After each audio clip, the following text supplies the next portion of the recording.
Turning misery into his mission. A local man is hoping to improve your mental health by having real conversations, especially surrounding suicide. We're joined today by Dennis Gillan, who's going to tell us a little bit more about an event that's coming up. Dennis, it's always great to have you here, and I know it's a topic that you talk about a lot. It's a topic that a lot of people just have a really hard time talking about, and that is suicide. But you have a personal story related to this concerning two of your brothers. Yes, and you said it right in the intro. My misery's become my mission, and the misery was I lost not one, but two brothers to suicide, 11 years apart. Oh my That's goodness. just heartbreaking. One is brutal. We have over 50,000 in America, and two, it wrecked our family, let's be honest. And we see it in the news all the time of, we don't even want to mention the word suicide. It's hard to even talk about it. At what point in your devastation did you realize this is something that has happened to me and it happens to people every day, but I want to go past that and turn it into this mission? I did a couple things. One, I went to my man cave for like 16 years. I didn't talk about it at all, and I couldn't even say that sentence without crying. Then I worked on the Suicide Prevention Lifeline, and I could do that anonymously. And then one day in South Carolina, I got asked to do a talk at a fundraiser. Right. And then that was it. The fuse was lit. And you were able to do it because I think it's always a hard, and that's the reason it's called. It's a tough subject because people don't know how to talk about it, and it's. Some people were scared, like if I talk about it, is it going to make someone that may be having thoughts do something, or could it have the opposite effect? Studies have shown that will not happen. In fact, think about someone who's in a depressed state. You don't think they've thought about it already? Right. Like you're going to put that idea in their head? No. And what we're going to do at this event, and we're going to go upstream and talk about mental health, get really cool talking about mental health.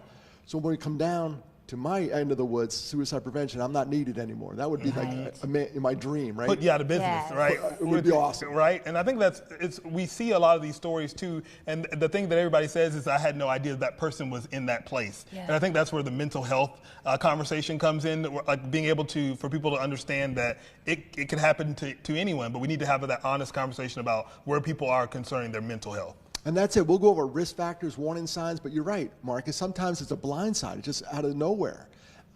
But after you look back and you do like a psychological autopsy, there were little clues along the way, and different people had them. And when we all get together, we put the puzzle together like, oh, darn it, he was struggling, she was struggling. Right. So let's try to pick that off earlier. And there's no race, there's no age. It could happen. We have kids that do it, unfortunately. This bracelet I'm wearing was a 12-year-old girl. Aww. The worst offenders are older folks, 44 and higher. And then it doesn't matter. Mental health doesn't discriminate. It can impact us all. And then with suicides, 80% of all suicides are men. Women have more attempts. We're all in this together. When does someone step in?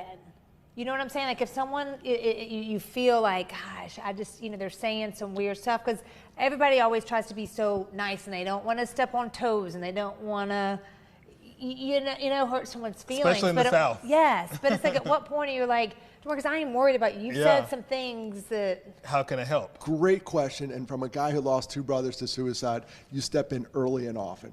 I'd rather you be embarrassed. Okay. And then be a pallbearer. Let's be honest. Oh, yes. That's good. And then you're marred by the what ifs. Would have, could have, should have. You don't think I have a million of them in my head every day? Yeah. Step in early and often. That's what I would say to that. Yeah. Okay. So for this event that's coming up, this is a great opportunity for people to listen to and talk about this tough subject.